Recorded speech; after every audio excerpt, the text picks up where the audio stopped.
Hey everybody, welcome back to the channel. Thank you so much for tuning in. If this is your first time here, please hit that like, please hit that subscribe. If you are returning, I would also appreciate it very much if you would hit that like and subscribe.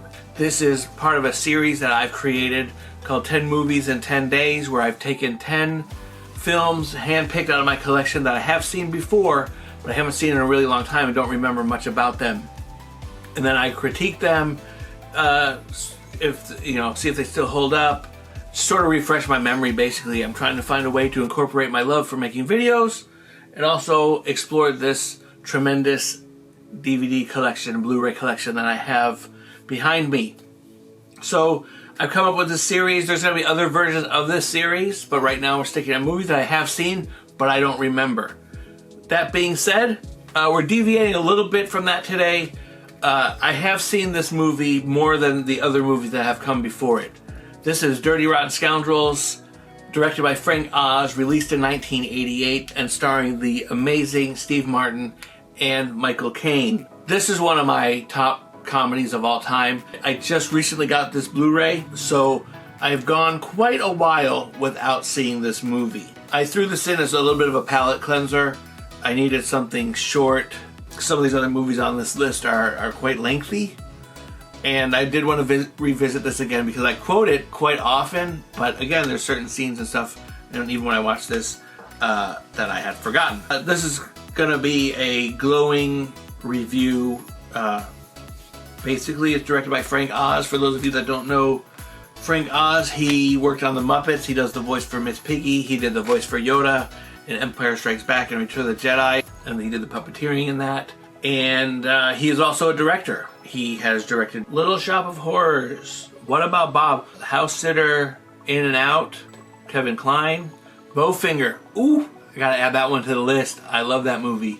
Forgot he directed that.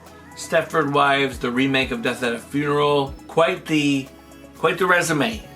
Even says Dark Crystal on here, which I have a plain DVD collector's edition copy of that up there. But yeah, so Frank Oz has a tremendous sense of humor. Any of those movies that I rattled off are very enjoyable, for sure. And this is no different. So you got Michael Caine acting like a rich aristocrat, scamming old ladies out of their money on the city of Belmont-sur-Mer. And he runs into Steve Martin's character on a train. From that point forward, they try to outdo each other with scamming, and then eventually they team up to scam a young lady out of her $50,000, which is a quaint price for 1988. We find a woman, set a price, and the first man to extract the correct amount from her wins. And the hilarity ensues. This movie makes me laugh. I've seen this movie several times. It's just been a while since the last time I saw it, till most recently.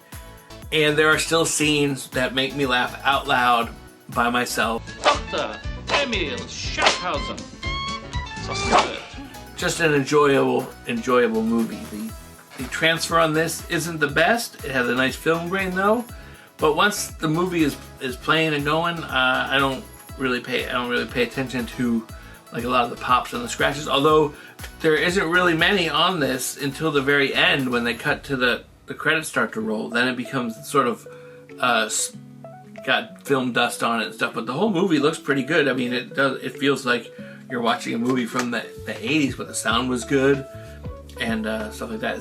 This is less about the critique of the disc and more of just the movie and how it is absolutely one of my favorites in the world of comedies. So if you have not seen it, like I said, the movie came out in '88. So if anybody's watching this that is younger than this movie, I highly recommend checking it out.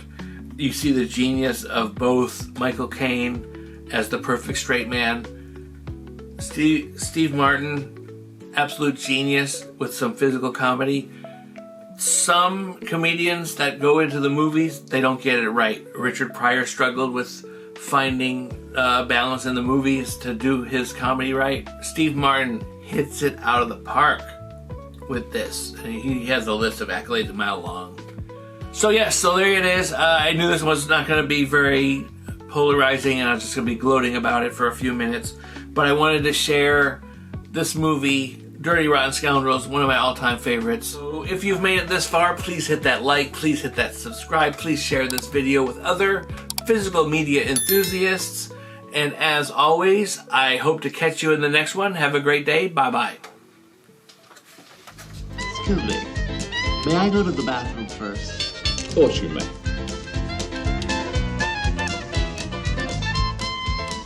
Thank you.